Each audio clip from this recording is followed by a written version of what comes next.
Hello, I'm Scotty, and sorry about the camera, I just can't get it right there. Anyways, this is up for sales, and this silver-plated beauty I've had for quite a time now, and well, the IRS is telling me I have to sell it, so it has no dings. I can't find any. I can't find one single ding. The gold is kind of, faded on the bell wash, but it's in there. You can see it. Can you see it right there? And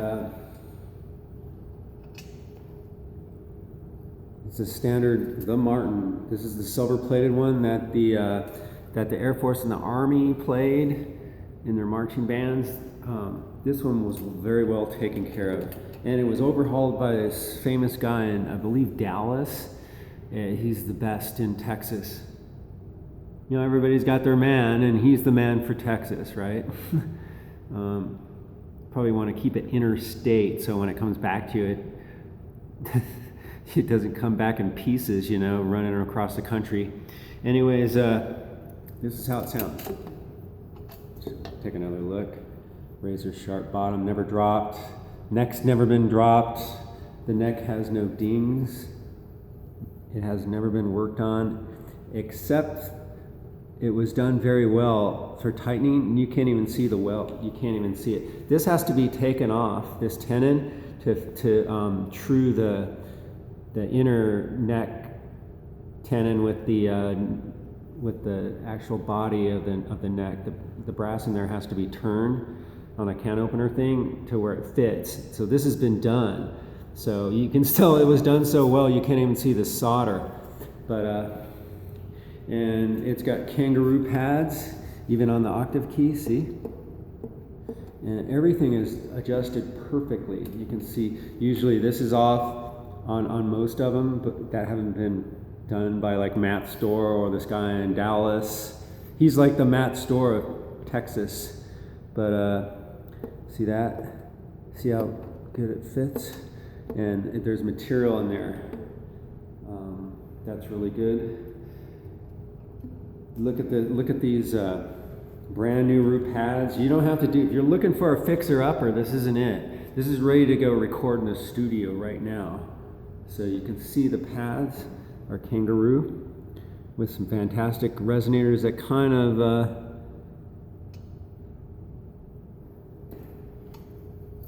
everything's perfect. There's no leaks. All the material's perfectly done. It was a $1,500 overhaul. So it was a top shelf overhaul. It wasn't like one of those, let's drop some names. One of those, sack shops from New York City, or I don't know, whatever. Some of those guys are pretty good because they use materials that won't go away, like plastic shrink tubing that doesn't go away like a cork. You can lose a cork, on the road, and then you can't play your sax. But so I'm talking about just the original, the way it was supposed to be set up, even better. And you're gonna like how it sounds. It's got the traditional Martin sound. So, and the upper register is great. On any mouthpiece, really. I've tried it with multiple mouthpieces. Okay, let's go.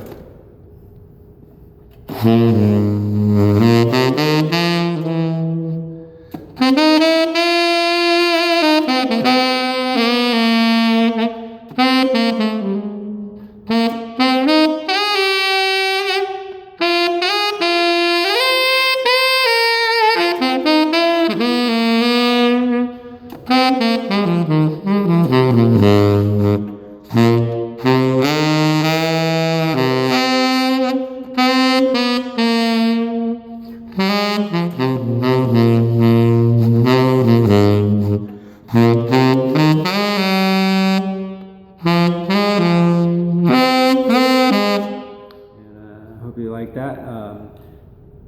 That's all I know of that song. So I thought I would demonstrate the low register. It just plays effortlessly, and it's not all. You see, some of them they do it too tight, on the, because for it to seal right, you gotta do it pretty tight. But this guy knew what he was doing. He adjusted the springs instead of the right spring instead of the wrong one. And God, look at these beautiful root paths. So this hasn't been played too much. It's not my main player. I haven't even performed with it or anything. And you like this? It's got the, it's more simple than the other Martins, but it's got lower, it's got some engraving on the low part of the bell. That's pretty cool. Most saxes don't have that. Most vintage saxes, like the Mark VI, they stop right here. Anyways,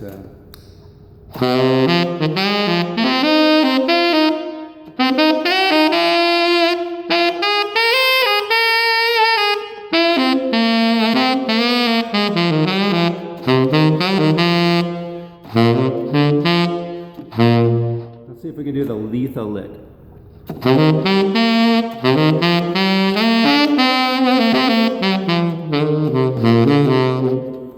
Stan Getz does it way better than me. I love Stan Getz. When he plays Letha, he makes it seem so easy. Very difficult song. Let's see. I'm going to do some arpeggios.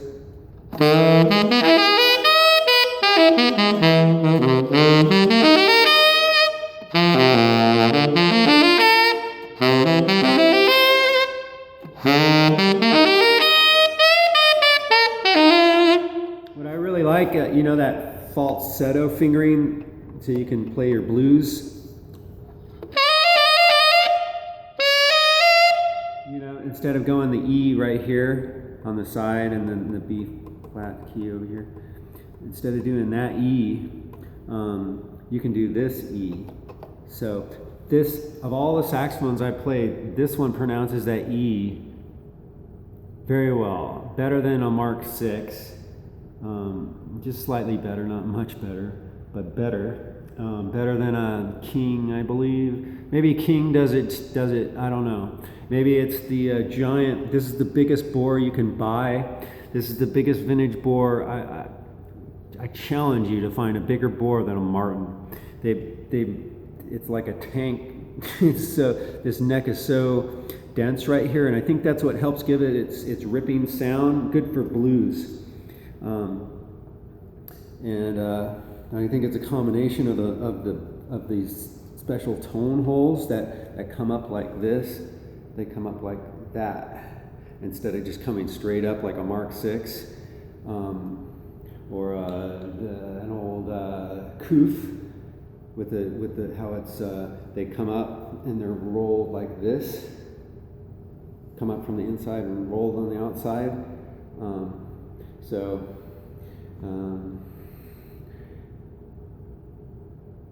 If you're looking for a vintage horn, this should definitely be part of your blues, at least a backup horn, if not your main one.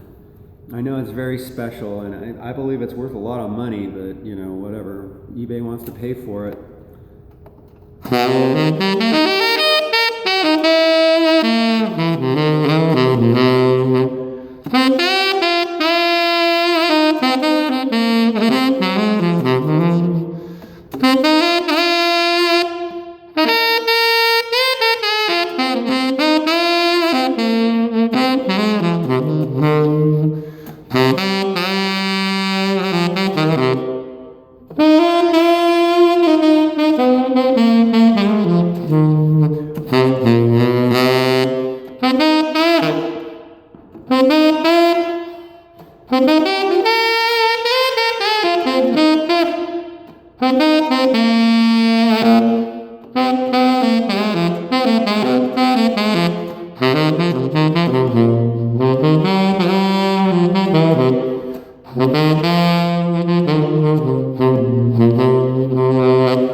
It's very effort down there. There's no leaks at all. Let's see. Oh.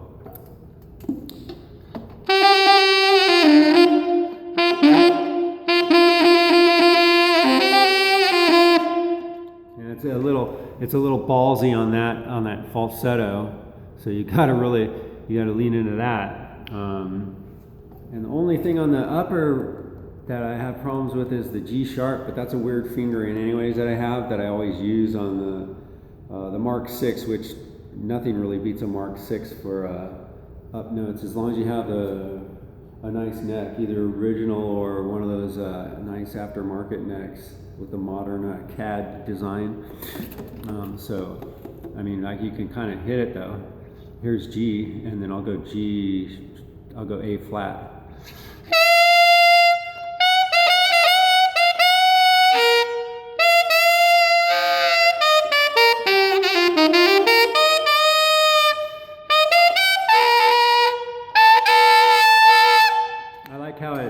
This is a real soft reed, but I like how the B rasps and so does the A, kind of like a Con 10M or an old New King.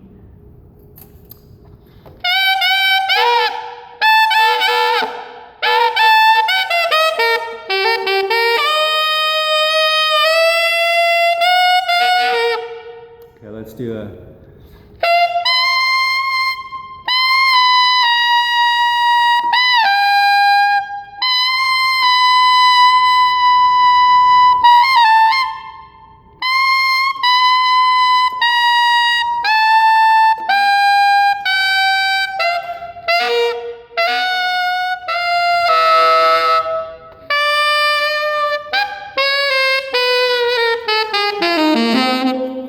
When you got to hit those high notes, you have to have a harder reed. But it's like a $23 reed, for one of these Legures, and I can't afford to spend $400 on getting the right reed strength on every mouthpiece I own. Anyways, let's see. Songs.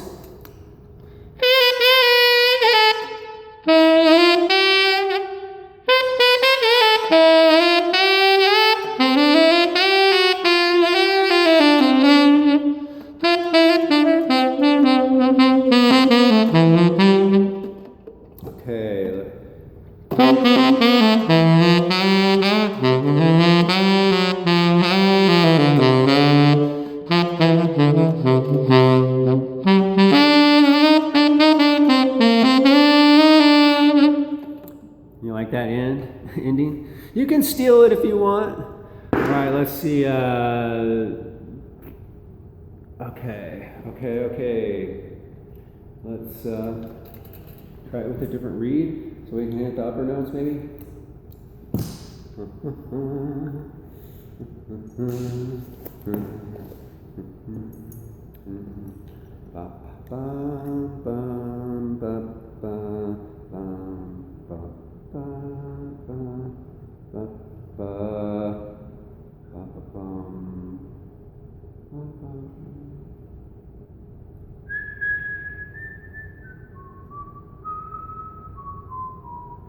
I don't know, I need glasses.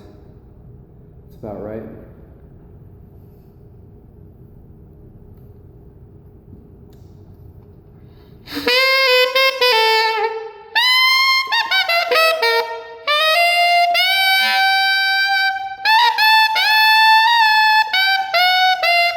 Oh my God. See, I told you a harder reed, then it's going to be harder to hit the low notes though. Maybe not.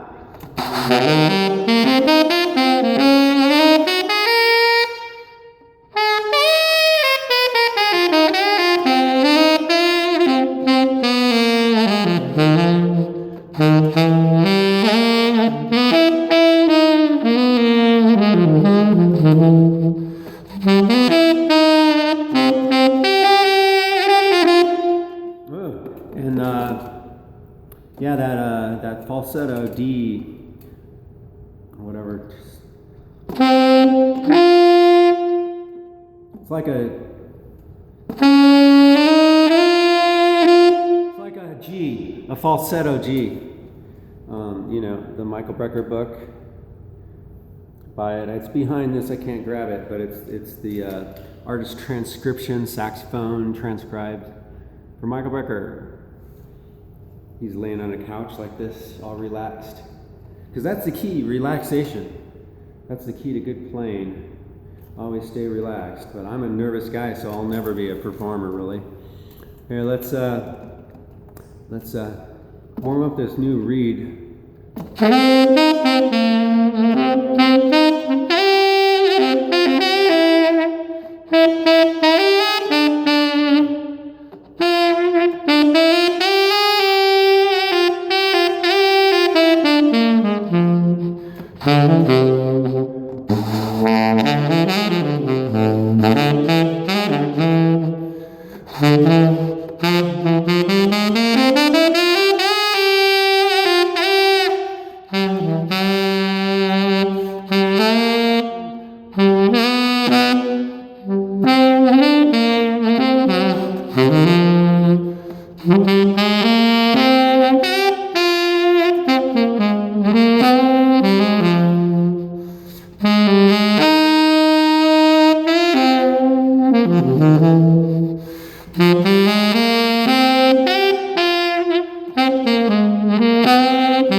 Yeah, I'll put a link down in the description maybe for that one guy. God, he sounds good on the mouthpiece. That Gerber mouthpiece. I've got one somewhere around here.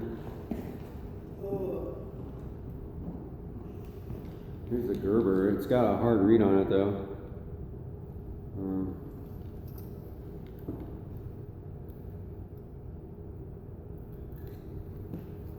Let's try it. It's an 8-star star. So, let's see. God, it takes a while to get used to this thing. It's got to have the right strength reed. It's really finicky. You know?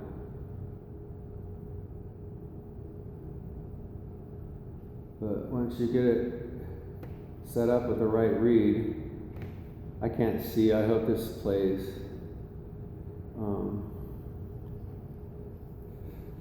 But this is what you want to take into the studio, is one of these. And you got to get one that, he makes them all good, so it's not like he has, they're all good. Everything that comes out of his shop is perfect. You know, it will not need work unless you drop it.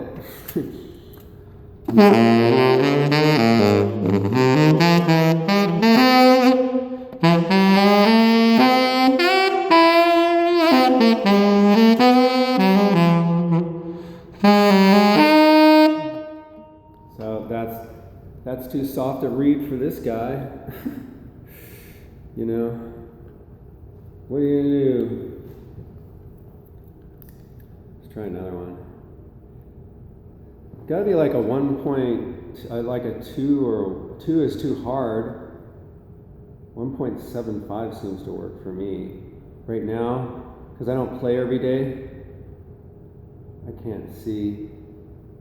I think that's on there.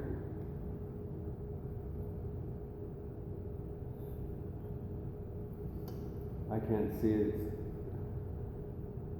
Okay, here we go.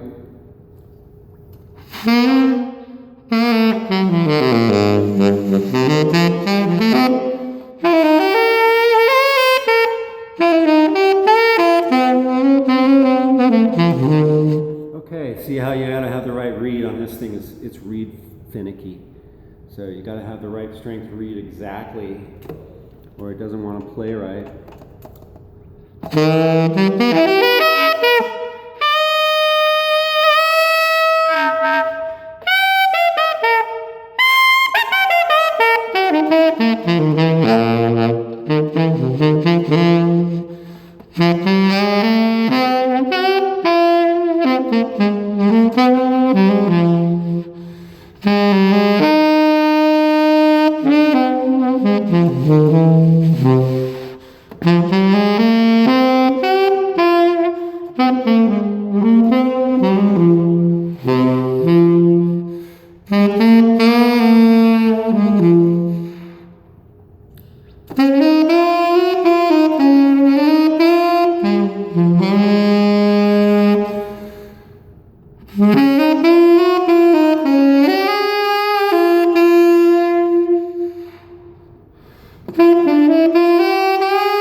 Sorry about that. You get self-conscious in front of the camera.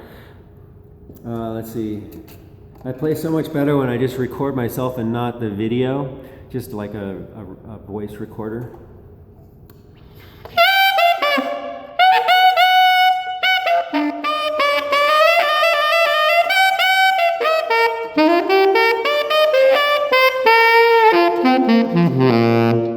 Anyways, you can't beat the altissimo, not even with a Mark 6. So this nails everything you need to nail. Of course, the ergonomics aren't as good as the Mark 6, but almost as good. You can get used to them, and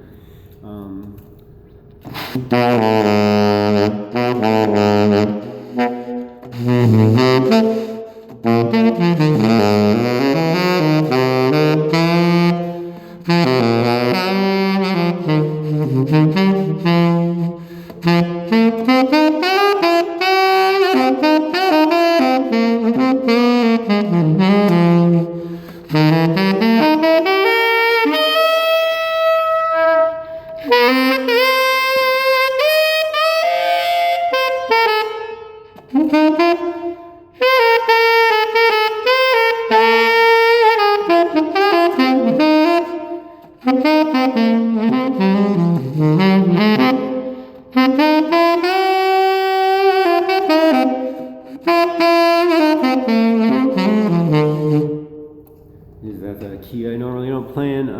I hope you like it, and I hope that gives you a good example, okay, of the different mouthpieces and how they play it, sound.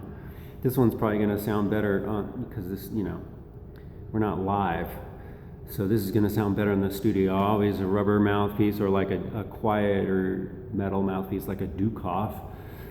This will play on any mouthpiece you want. The cork is very friendly.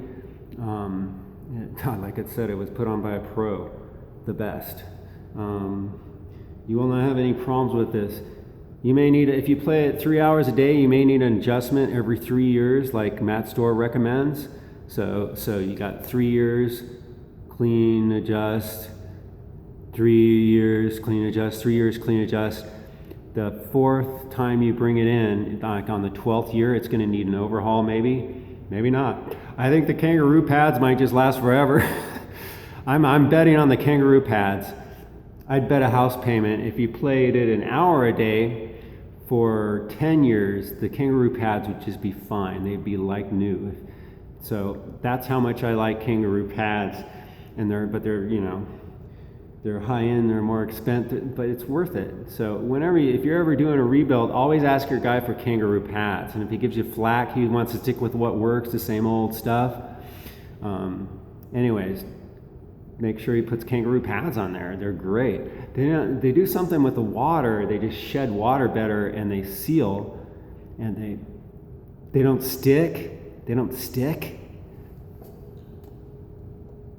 Hear it? No sticky. A little bit. Where's the most important one right here? The most important one. This one sticks, and I've seen it stick before on Martins with regular pads, and it's very delicate. If it sticks down, But no, Martins don't have the spring, they have the actual lever going to it. That's what's good about vintage horns. They're dependable and more dependable in some areas and then not so dependable in others. But this was a dependable horn, it's perfect. Please bid aggressively. And so IRS can get off my back and we can settle that frickin' thing with the IRS. They're gonna take my passport. So everything must go. If you're interested in this mouthpiece, let me know. It's a $500 mouthpiece. It's worth more than that to me because I had to order it from South Africa. It took like 6 months. But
that's my Odessa lullaby. Yeah, did you like the low B note? Does it remind you of the ship coming into the shipyard? No, they don't really howl that much out there off the Black Sea. Giorni more. Anyways, was that Italian? I'd say it like a Ukrainian or a Russian. Giorni more. Okay, well, love you guys. Thank you for all the support you can give me. Whatever that is, buy some horns. I've got the best. Thank you.